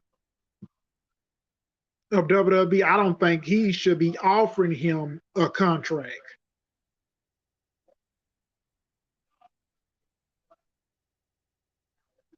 I hope CM Punk come to Impact Wrestle or come back to WWE. I don't know. We just have to wait and see what CM Punk gonna do. So Zoe Starks had each with Trish, and I said thank you. Fine. I mean, yeah, Trish Stratus need to retire, go home, and spend the rest of her time with her kids. So she been on TV going on, as we seen at WrestleMania against Damage Control. I mean, with Becky Lynch in a tag team versus Damage Control, she is not good as she used to be. CM Punk is a locker room cancer. I doubt he works again. Impact can't give him the contract he wants, and WWE won't waste their time. I mean, yeah, they won't.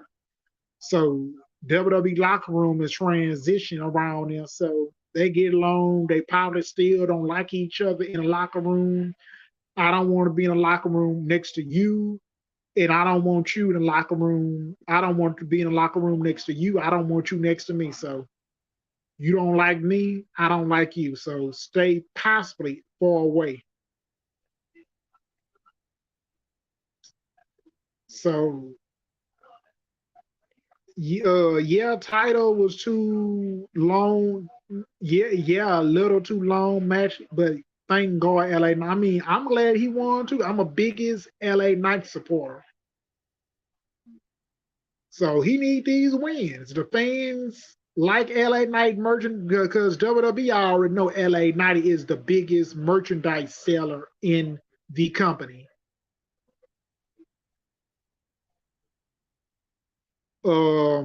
Last one for 90s, good title reign for Zayn and Owens in 154. I mean, they title reign was just they didn't last long because WWE their title was just awful. They done main event in WrestleMania against the Usos, and WWE just take the bet off of Sammy and KO just like that to give it to the damn Judgment Day.